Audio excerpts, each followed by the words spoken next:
paz do Senhor para os irmãos. Que bom que você veio à casa do Senhor. Às vezes a gente pensa aqui, mas é um auditório, um ambiente de trabalho. Mas está valendo aquele versículo que diz: onde houver 2 ou 3 reunidos em meu nome, ali eu estarei. Eu já tive a oportunidade de adorar ao Senhor em alguns ambientes que não se pareciam muito com uma igreja nos moldes como nós frequentamos nos fins de semana, e ali Deus estava, porque havia outras pessoas que, em nome do Senhor, estavam se reunindo, e isso faz, com certeza, uma diferença. Eu queria que você abrisse sua Bíblia na primeira carta de Paulo aos Coríntios, no capítulo 15. Nós vamos fazer uma leitura a partir do verso 8, primeira carta de Paulo aos Coríntios, capítulo 15, a partir do verso 8.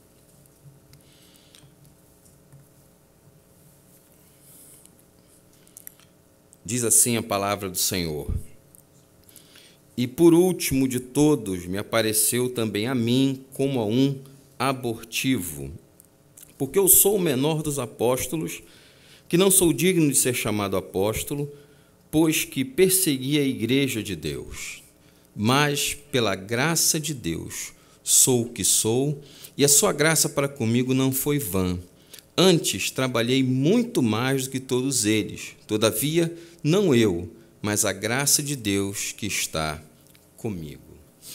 Esse texto de Paulo, que ele produziu, segundo alguns estudiosos acreditam, que se chama aqui a primeira carta de Paulo aos Coríntios, na verdade seria uma segunda carta de Paulo aos Coríntios, tendo a primeira se extraviado, não houve aí um registro dessa primeira carta, do paradeiro dessa primeira carta, mas ficou registrada aqui essa segunda, que a igreja determinou que se chamasse a primeira carta canônica de Paulo aos Coríntios. É uma carta que foi enviada para uma igreja que passava por diversas situações específicas. Era uma igreja avivada, uma igreja pentecostal, como nós, nos moldes como nós conhecemos. Era uma igreja que tinha a efusão dos dons espirituais, mas também era uma igreja que precisava de alguns ajustes, que tinha de ajustar alguns detalhes na sua convivência dentro do culto, dentro do perfil ali de comunhão entre os irmãos. Havia algumas coisas que precisavam de conserto, e o apóstolo Paulo escreve essa carta justamente para orientar aquela igreja sobre as coisas que precisavam ser ajustadas. E um dos assuntos que Paulo aborda é sobre a ressurreição. O apóstolo Paulo ele entra nesse capítulo 15 falando sobre a ressurreição, porque para os gregos um homem morrer e tornar a viver era algo surreal. Via de regra, quando se estuda, por exemplo, a Ilíada de Homero e a Odisseia, você vai ver ali que há umas referências muito diferentes a um homem como Odisseu entrando no reino dos mortos, e ele entra com todo cuidado para conseguir sair vivo, porque os gregos tinham, dentro desse perfil da mitologia, essa perspectiva de que, se alguém entrasse no mundo dos mortos, não poderia retornar. E Jesus ele traz justamente o oposto. Jesus foi o primeiro a morrer e a ressuscitar da parte de Deus no Novo Testamento como uma semente, como aquele que seria o modelo para outras ressurreições que haveriam de acontecer. E o apóstolo Paulo entra justamente nesse detalhe, falando sobre essa questão no capítulo 15. Ele menciona a ressurreição e ele deixa claro que, quando Jesus ressuscitou, ele apareceu a Pedro, apareceu aos demais grupos de pessoas que andavam com Jesus, os 12 apóstolos, se bem que na primeira vez que Jesus aparece, Tomé não estava com os discípulos do Senhor ali. Jesus também não aparece a Judas, porque ele tinha se matado, mas logo após os discípulos de Jesus se reúnem e escolhem Matias para que ele seja um dos chamados apóstolos, porque ele viu o Senhor ressuscitado, ele presenciou milagres de Jesus, e ele foi sendo escolhido ali para ser um dos 12. Paulo fala, olha, apareceu aos 12. Ele também apareceu a Tiago Tiago, irmão de Jesus, que até o momento ali da ressurreição, Tiago, não, conforme dizem os historiadores e teólogos, ele não tinha se convertido, mas quando ele vê Jesus morto, e logo depois ele vê Jesus ressuscitado, Tiago, irmão de Jesus, ele se converte, ele se torna uma das colunas da igreja. Tanto que Paulo menciona Tiago de uma forma muito especial aqui, e ele diz, olha, ele apareceu a Tiago e Jesus também apareceu a mim como um abortivo, ou seja, como uma criança que nasceu fora do tempo. E a gente sabe, por uma questão de lógica, que uma criança que nasce antes do tempo precisa de um cuidado redobrado, precisa de um tratamento muito maior do que uma criança que nasce dentro daquele período dos 9 meses. E Paulo aproveita esse momento para dar uma pausa no assunto da ressurreição, e ele faz uma retrospectiva sobre a sua própria vida como obreiro do Senhor. E ele diz, e por último de todos me apareceu também a mim como a um abortivo, porque eu sou o menor dos apóstolos, que não sou digno de ser chamado apóstolo, pois que persegui a igreja de Deus. Eu queria destacar aqui o Saulo como um perseguidor, como aquele que, quando ele começou a ouvir as histórias de um homem da Galileia, que falava de Deus de uma forma diferente, que operava milagres, que expulsava demônios, que ressuscitava mortos, de repente aquele homem é entregue nas mãos dos pecadores, ele é morto, e alguém, 3 dias depois, começa a dizer, olha, aquele homem ressuscitou, ele voltou à vida, ele apareceu às pessoas que estavam perto dele. E é curioso que quando Pedro vai discursar lá em Atos, para aquelas pessoas que estavam ouvindo falar de Jesus, ele se dirige para a liderança dos judeus e diz, olha, Jesus, a quem vocês crucificaram, ele ressuscitou e vocês sabem disso. O apóstolo Pedro fala com aqueles homens, dizendo, vocês sabem que Jesus ressuscitou, ou seja, é público, é notório, não dá para esconder que vocês mataram o Filho de Deus, mas ele tornou a ter vida. E aquela história mexe com Saulo. Ele está incomodado, porque ele não consegue perceber como que um homem pendurado no madeiro pode ser considerado aquele que seria o Messias de Israel. Quando vemos Isaías 53, nós temos uma ideia bastante interessante, porque não se esperava que o Messias, dentro da perspectiva do Novo Testamento, fosse alguém espancado, humilhado. Isaías 53, olha, nenhuma beleza tinha nele para que o desejássemos, e nós o reputamos como aflito, ferido de Deus e oprimido. Ou seja, no pensamento ali que Isaías traz na sua profecia, traz a ideia de que nós, quando víamos a Jesus, víamos como uma pessoa arrebentada por Deus, uma pessoa que não tinha aparência nem formosura. Só que o mesmo Isaías, ele diz, quando ele confronta, nós pensamos que ele estava assim, porque ele estava sendo julgado por Deus, mas Isaías diz, mas ele foi julgado pelos nossos pecados. Ele foi humilhado pelas nossas transgressões, ele foi moído pelas nossas iniquidades, e pelas suas feridas nós somos sarados. Nós pensamos que ele estava sendo bombardeado por Deus, atacado por Deus, mas a culpa era nossa. É isso que Isaías está dizendo ali em Isaías 53, quando ele traz a sua profecia. E quando a gente percebe esse detalhe, o apóstolo Paulo, ele vai lembrar que, olha, eu sou o mais indigno, porque eu persegui a igreja de Deus, a igreja estava nascendo.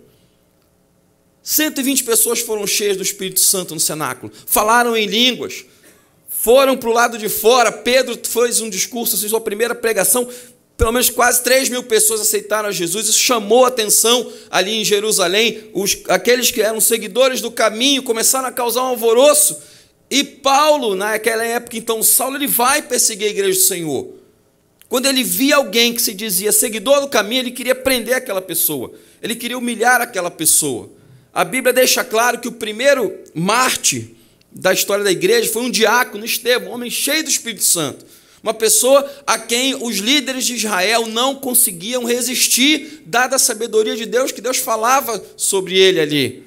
E Atos, escrito por Lucas, Lucas traz aquela ideia, aquele momento em que Estevão vai ser apedrejado, Saulo está ali do lado, Para não dizer que Saulo não fez nada, quando foram ali tirar a roupa de Estevão para espancá-lo e apedrejá-lo, Saulo se voluntariou a pegar a capa. Esse cara vai morrer mesmo, deixa a capa aqui comigo, eu seguro, para ter certeza que as pedras vão atirar ali no lugar certo, para ninguém errar. E é tão interessante que Lucas ainda diz, olha, ele já estava sendo apedrejado, quando ele diz, eis que vejo o céu aberto e o Filho do Homem em pé, à direita de Deus. É como se Saulo estivesse presenciando ali alguém dizendo, está falando sobre Jesus, que história é essa? E Jesus ainda em pé do lado de Deus. Sim, é como se o próprio Jesus dissesse para Estevão, Estevão, para um cara como você, eu me levanto para receber de pé aqui no céu, porque você merece. E aquilo abre aquela cruzada de Paulo, de Saulo na época, né, contra os cristãos. Ele persegue cristãos em todos os lugares que ele está ali perto, né, em Jerusalém, em Judeia, e ele pede cartas. Ele estava tão empolgado com aquele, entre aspas, serviço que ele estava fazendo a Deus, que ele pede carta dos sacerdotes para ir a Damasco perseguir os cristãos que tem lá. E a fama de Saulo era muito forte. E quando ele está no meio do caminho, ele tem um encontro com Deus. Jesus aparece a ele e, num facho de luz, derruba Saulo do cavalo. Ele, Saulo, Saulo, por que me persegues? E Saulo pergunta, quem és, Senhor? Ele diz, eu sou Jesus, a quem tu persegues? Pensa como essa palavra de Jesus entrou na cabeça de Paulo. Calma aí, eu não estou perseguindo você. Estou perseguindo os seus seguidores, mas calma aí, você aparece para mim e diz que eu estou te perseguindo? Sim. É porque quando alguém persegue a igreja do Senhor, está perseguindo o próprio Jesus. Jesus não fica de fora das nossas tribulações, nem das nossas perseguições. Ele está ali pronto para estar do nosso lado e sofrer junto conosco, se necessário. E Paulo, a fama de Paulo precedia de tal maneira que quando ele chega ali, na cidade ali próxima, Deus fala com um discípulo chamado Ananias. Diz, Ananias, eis-me aqui, Senhor. Vai lá na rua direita, tem um camarada lá de Tarso chamado Saulo, ele está orando. E numa visão ele viu você indo lá e orando por ele para que ele seja curado e seja cheio do Espírito Santo. Aí imagina o diálogo de Ananias com Deus. Ananias, eis-me aqui, Senhor. Olha, vai lá na rua direita. E Ananias processando seu pensamento. O quê? Eu vou orar por aquele cara, aquele perseguidor. Aí imagina se fosse hoje nos nossos dias, alguns crentes iam pegar o celular e ficou fora de área, não dá para entender o que Deus falou, deixa para lá, tal. Não foi isso que Ananias fez. Ele segurou ali a questão e perguntou, Senhor, mas eu vi tanto desse camarada que ele persegue as pessoas, ele trouxe carta dos sacerdotes para acabar com a tua igreja aqui. Tem certeza que é ele? E Deus diz, tem. Vai lá e ora por ele, que eu vou ensinar ele como ele deve padecer por amor do meu nome. E a Bíblia diz que Ananias foi lá, orou por ele, Saulo foi curado, e a partir daquele momento o perseguidor passou a ser perseguido. Saulo agora era um novo convertido. Quando você lê Atos capítulo 9, versos 23 a 30, você vai ver o que aconteceu. Saulo ele tenta se aproximar da igreja que ele perseguiu, e ele não consegue, porque os irmãos não acreditavam que ele tinha se convertido. Às vezes a gente tem dificuldade de acreditar que a graça de Deus alcança determinadas pessoas, mas alcança. Às vezes a gente pensa que aquela pessoa já chegou no último degrau da desgraça e da perdição. E é justamente ali que Deus diz que pode salvar aquela pessoa. A igreja no início teve dificuldade de receber Saulo. E ali o que aconteceu? Com aquela dificuldade, aquele temor, quem garante que esse camarada é realmente um crente? Quem garante que ele está aqui para estar somando forças conosco para falar de Jesus? E quem surge no cenário? Barnabé, o chamado José, filho da consolação. O primeiro nome de Barnabé, na verdade, era José. Barnabé seria como se fosse um apelido, porque ele foi reconhecido pelos apóstolos como alguém que era descendente, tinha o dom de confortar, de consolar, de apoiar pessoas. E Barnabé traz Saulo, conversa com ele. Saulo tem a oportunidade de se aproximar da igreja, mas tem um problema. Saulo ele gosta de conversar, ele gosta de discutir. E se você vai ler isso em Atos capítulo 9, versos 23 a 30, você vai perceber que a igreja de Jerusalém viu o comportamento de Saulo. Saulo estava avivado, cheio de Deus, cheio do Espírito Santo, mas ele batia muita boca com as pessoas lá. E aí a igreja de Jerusalém pega Saulo numa viagem aí de Jerusalém para Cesareia, são 123 quilômetros, Cesareia era um porto, e ali eles dizem, Saulo, olha, você é de Tarso, né? Então nós estamos te dando uma passagem só de ida para a tua terra natal. E Saulo volta lá para Tarso, e parece que a história se encerra por aí, dá uma pausa na vida dele. Imagina, de Jerusalém para Cesareia, 123 quilômetros. De Cesareia para Tarso, aproximadamente 500 quilômetros. Quanto mais distante de discussão, é melhor, não é? O apóstolo Paulo vai recomendar a Timóteo, evita ficar entrando em discussões que não vão ser úteis na obra de Deus. Por quê? Ele tinha passado por aquilo. Atos diz, Saulo discutia com as pessoas, sim, ele estava querendo falar de Jesus, mas às vezes nem sempre aquela forma como nós estamos apresentando é a forma adequada com a qual as pessoas efetivamente vão ouvir. A partir daí a gente pensa, acabou a história de Paulo? Não, ela está só começando. Quando a gente lê Atos capítulo 11, versos 19 a 26, a gente vai perceber que houve uma perseguição lá em Jerusalém, as pessoas se dispersaram e eles chegaram a 3 lugares, entre eles Chipre e Antioquia. E Lucas diz que o pessoal só estava falando com judeus. Só que quando a mensagem é muito boa, essa mensagem atinge outras pessoas que precisavam ser alcançadas.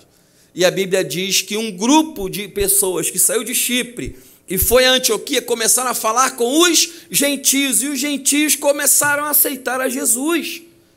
E daqui a pouco começou um grupo grande de pessoas, como dizem os historiadores, uma igreja mista, composta de judeus e gentios, estavam formando ali uma comunidade em Antioquia. A igreja de Jerusalém ficou sabendo quem eles vão mandar. Eles mandam Barnabé, que era o filho da consolação. E a Bíblia diz que quando Barnabé chegou naquele lugar, um monte de novo convertido, cada um de um jeito, precisavam ser discipulados, não sabiam o que eram as Escrituras, eles conheciam somente Jesus, mas a Bíblia diz que Barnabé viu ali em Antioquia a graça de Deus, e a Bíblia diz que a mão do Senhor estava com eles.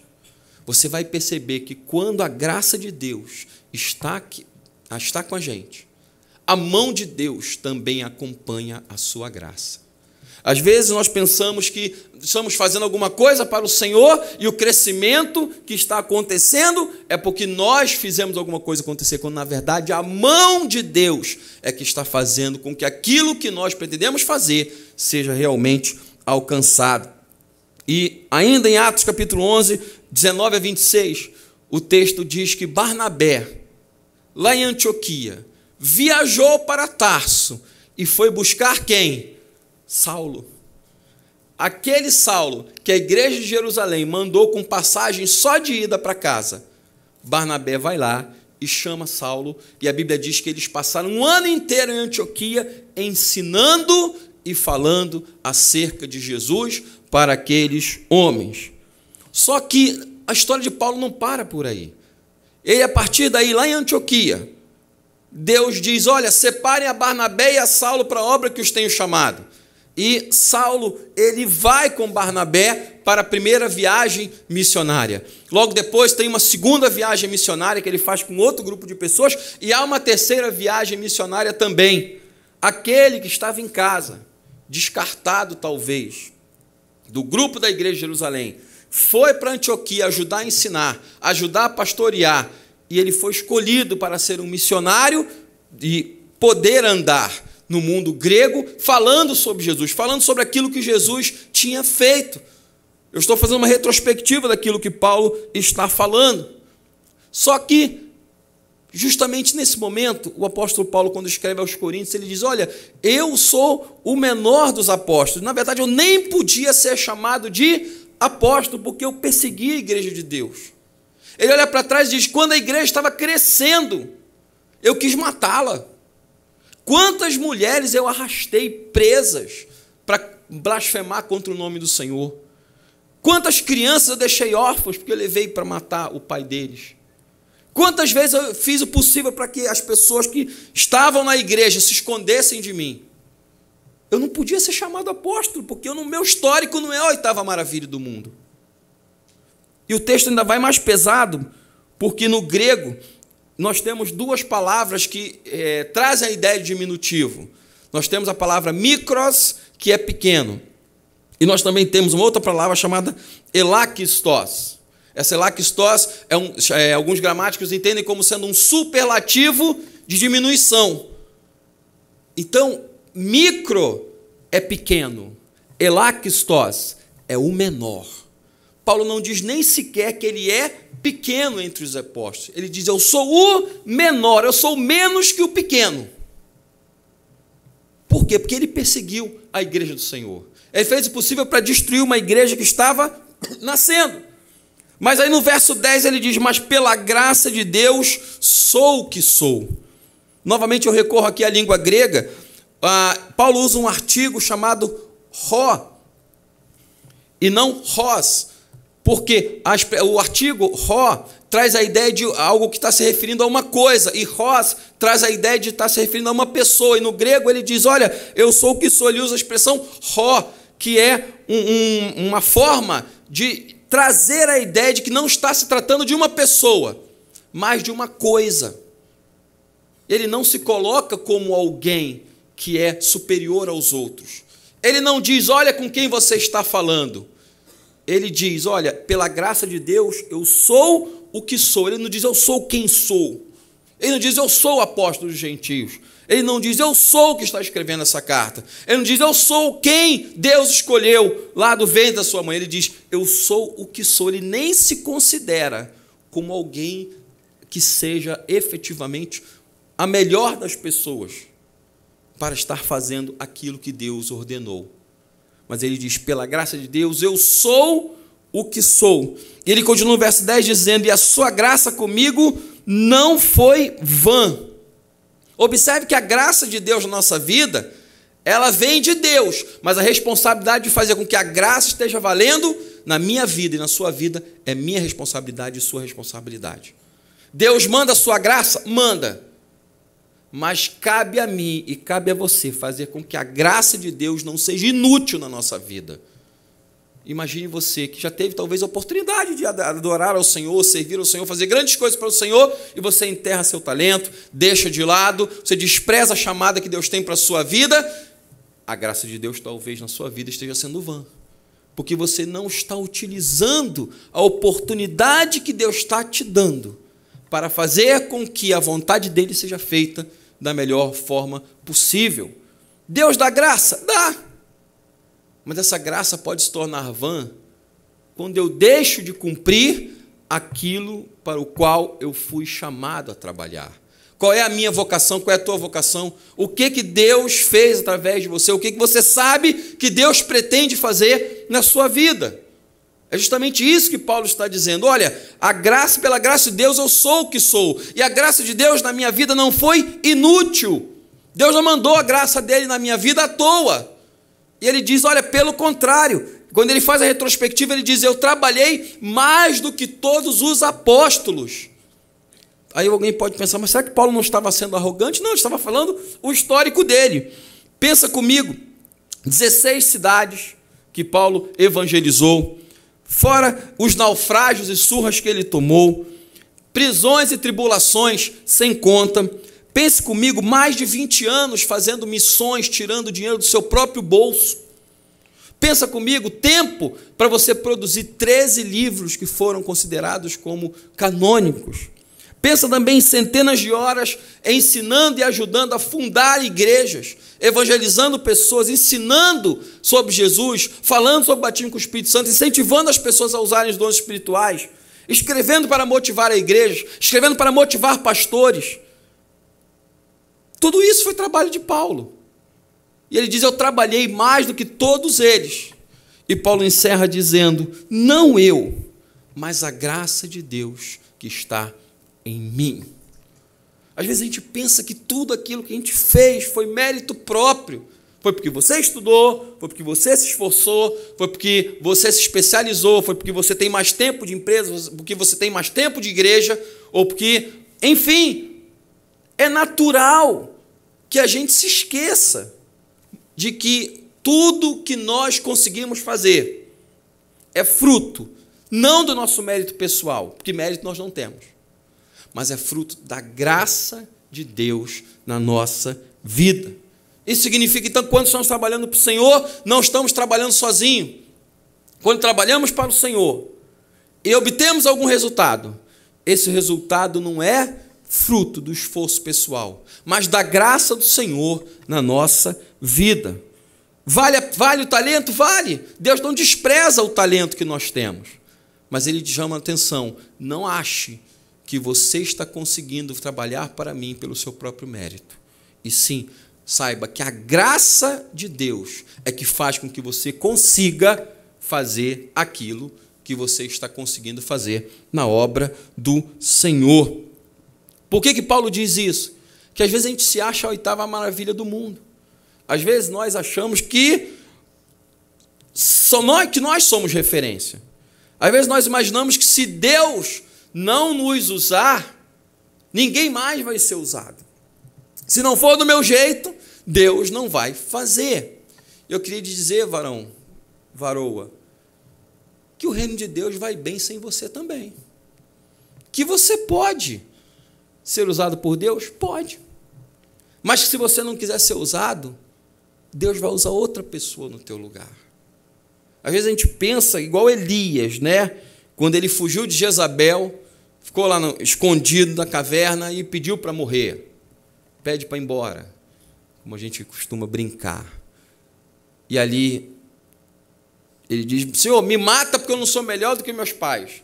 E Deus diz: Elias, em todo Israel eu tenho 7.000 pessoas, todos os joelhos que não se dobraram a Baal. Deus tem muito mais gente trabalhando no reino dele do que nós estamos pensando. Às vezes nós achamos que nós somos a referência e se não for do meu jeito, Deus não vai fazer. E eu tenho que te dizer, você não pode colocar Deus numa caixa de sapato e imaginar que você é que sabe como fazer as coisas. Na verdade, é Deus, pela sua graça, que permite que você seja usado, que eu seja usado, que qualquer outra pessoa seja usada na obra dele. Lembre-se que a graça não é só para a salvação, mas para nos colocar no lugar e nos fazer trabalhar para Jesus. Às vezes a gente pensa que graça é só para a salvação. Graça é só para falar de como nós fomos alcançados por Deus. Quando, na verdade, Deus também espera que nós tenhamos a certeza de que podemos trabalhar para o Senhor no nível da graça que Deus quer que nós manifestemos. Isso tem que fazer diferença na minha vida? Sim. Então, antes, o próprio apóstolo Paulo ele fala em 2 Coríntios 10, 17. Aquele que se gloria, glorie-se no Senhor. Não se glorie nas suas próprias obras, não se glorie no seu talento, não se glorie naquilo que você pode fazer, nos seus estudos. Vale a pena estudar? Sim, eu incentivo sempre, pessoal. Estude, se aperfeiçoe, faça o melhor. Quanto mais você fizer, mais você vai poder depositar no altar do Senhor para ser usado. Mas lembre-se que com tudo isso, tem que ser usado pela graça de Deus. Se não for usado pela graça de Deus, não dá para ser usado como Deus quer. E às vezes nós imaginamos que podemos fazer as coisas sozinhos. Em um único versículo, Paulo usa 3 vezes a expressão a graça de Deus. Pela graça de Deus eu sou o que sou. A sua graça comigo não foi inútil. Eu trabalhei muito, não eu, mas a graça de Deus que está comigo. Graça faz diferença na minha vida? Claro que faz. Graça faz diferença na tua vida? Claro que faz. E aí entra a questão. Até que ponto eu ou você temos sido autossuficientes para acreditar que tudo aquilo que a gente tem feito na obra de Deus é mérito próprio? Até que ponto nós nos enchemos e nos isolamos uns dos outros a ponto de dizer que eu consigo fazer isso, eu consigo fazer aquilo, e graças a mim, e se não fosse por mim, e na verdade não é esse o caminho. E nós temos que ter muito cuidado para não entrar num caminho de arrogância e soberba e isolamento, achando que sem nós Deus não pode fazer as coisas. A Bíblia diz que Deus resiste ao soberbo, mas Ele dá graça aos humildes. Existe, com certeza, algo que Deus tem prazer é na humildade. Deus não quer que nós sejamos pessoas arrogantes, Deus não quer que nós sejamos pessoas soberbas, isoladas uns dos outros e que acham que conseguem fazer tudo sem a graça de Deus. Quando a gente leva muito a sério o nosso próprio eu, esquecendo de que é Deus quem faz as coisas por meio de nós, nós corremos um grave risco de cair no mesmo erro que Nabucodonosor caiu por ocasião da existência da vida ali de Daniel. Daniel capítulo 2, ele menciona o rei Nabucodonosor tendo um sonho, e ele é chamado de rei de reis, porque Nabucodonosor conseguiu fazer o que chamamos de primeiro império mundial. E quando Nabucodonosor tem um sonho, ele chama os sábios do reino e diz para ele: eu tive um sonho e não consigo lembrar, vocês precisam dizer que sonho foi esse. E aí o pessoal imagina, doideira, porque, via de regra, o rei contava o sonho e o sonho era interpretado. Mas o rei tem um sonho e imaginar que os sábios é que iam interpretar aquele sonho, isso é surreal. E ali Daniel vai orar e Deus dá uma visão para ele. Olha, o rei teve um sonho assim, uma estátua que era composta da cabeça de ouro, o peito de prata, o ventre, as pernas de bronze, e a parte dos pés era de ouro, era barro e ferro. E Daniel vai lá e fala com o rei: rei, olha, o senhor é rei de reis, Deus te deu todo esse império, você é o cabeça, mas depois de você vai vir um outro, um reino menos importante que o teu, que são o Medo-Persa, depois vão vir os gregos e finalmente vão vir os romanos. É claro que Daniel não falou nesse tema, mas deixa, olha, vai haver reinos que são inferiores ao teu. E nessa grande estátua veio uma pedra cortada sem mão, e ela atingiu aquela estátua, destruiu tudo ali, e aquela pedra cresceu, se tornou uma montanha e tomou toda a terra. Ali, em algumas partes, que Deus estava falando ali através de Daniel era: ó, Deus vai dar fim ao reino dos homens e vai implantar o seu reino na terra, e assim vai ser. E o que foi que Nabucodonosor fez? Ele decidiu fazer uma estátua de si próprio. Depois de tudo que Deus falou com ele, ele vai na contramão a Deus e faz uma estátua para ser adorado. E logo depois ele tem um sonho de uma árvore que foi cortada e foi colocada ali para ser mantida no chão. E quando a Bíblia diz que ele está passando, andando na Babilônia, ele contemplou tudo aquilo que ele viu, e como era bonito. Os jardins suspensos da Babilônia foram chamados de uma das 7 maravilhas do mundo. E ele diz ali: não é essa grande Babilônia que eu construí para a beleza da minha glória? Naquele momento, irmãos, Deus decretou a insanidade daquele rei. A Bíblia diz que por 7 anos, aquele que era o rei de imperadores, ele se tornou como um animal. Seu cabelo cresceu, suas unhas também, ele pastou com os animais. E depois de 7 anos, o próprio rei diz: depois desse tempo, voltou a mim o entendimento. E aí eu compreendi que Deus é poderoso para tirar reis e instituir novos reis. É Deus quem faz com que o mais humilde seja levado ao trono, porque é assim que ele faz. Às vezes a gente pensa que não sei o que às vezes dá na nossa cabeça de achar que aquilo que nós fazemos é 100% melhor. Se a gente esquece da graça de Deus na nossa vida, a gente faz a mesma coisa que Nabucodonosor fez. E às vezes Deus tem que tratar com a gente de outro jeito. Às vezes Deus tem que nos humilhar para que a gente volte a ser aquilo que Deus desejava que a gente fosse. Então tome cuidado com esse aspecto. Lembre-se que aquele que se gloria deve se gloriar no Senhor. Deus tem muito para fazer através da sua vida? Tem. Talvez você se sinta o menor de todos nesse momento. Eu não sou digno de fazer isso. Eu não sou do ministério, eu não fiz um curso de teologia, eu não sei cantar, eu não sei pregar, eu não sei fazer isso, não sei fazer aquilo. Tudo bem, mas Deus vai te usar assim mesmo. Tá ok? Quando alguém pensar que não, a graça de Deus na tua vida vai fazer com que você seja exaltado e seja uma pessoa que realmente faça a diferença. Mas nunca esqueça que tudo aquilo que você está fazendo, se está tendo sucesso na obra de Deus, não é só você, é a graça de Deus na sua vida que faz a diferença, com o apóstolo Paulo.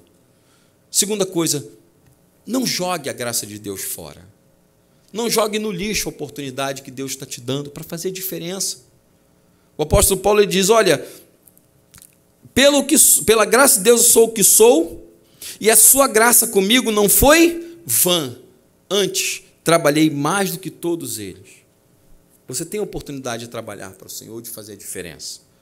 Mas não se esqueça de que a graça de Deus na sua vida é mandada por Deus, mas é você que tem que fazer com que essa graça seja vista pelas outras pessoas.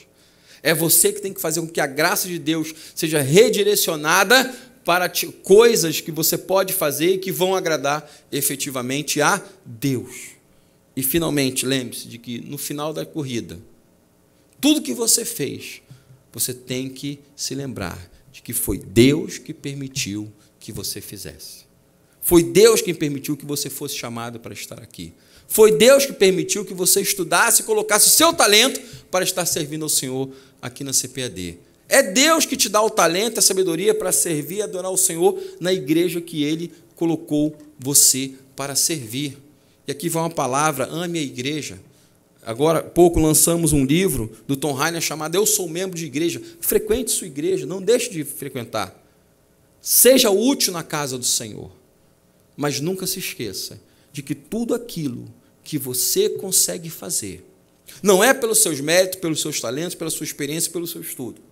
É porque a graça de Deus te ajuda a fazer a diferença onde você estiver.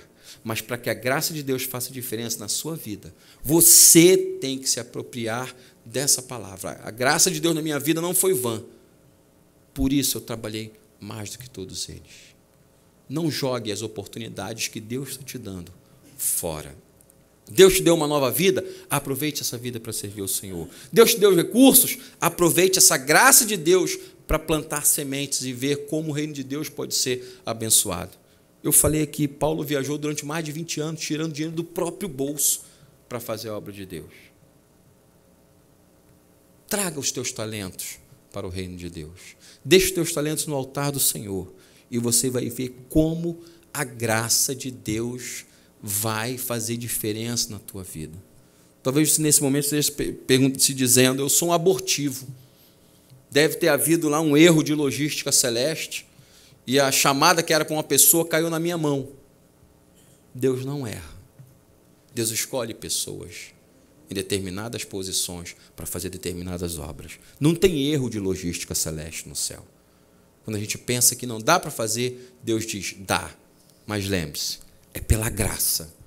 Não é só pelo seu talento. Não é por merecimento. Mas é por uma dádiva de Deus. Que a graça de Deus hoje, na tua vida, seja abundante. Na minha vida, seja abundante também. Repito, 3 vezes, num único versículo, o apóstolo Paulo fala sobre a graça de Deus. Graça para ser salvo, sim. Graça para ser humilde e ser abençoado por Deus, sim. Mas também graça para servir a Deus. Graça para ser um crente melhor. Graça para ser um funcionário melhor. Graça para ser uma pessoa que realmente faz a diferença nesse mundo decaído. Daqui a, no máximo, 4 semanas estaremos terminando esse ano. E talvez você vá à igreja no dia 31, dobrar o seu joelho e pedir a bênção de Deus para 2019. Quando você fizer isso, lembre-se de que se você conseguiu vitórias em 2018, se você conseguiu fazer diferença em 2018, foi a graça de Deus na tua vida, como foi na vida do apóstolo Paulo. Deus abençoe os irmãos.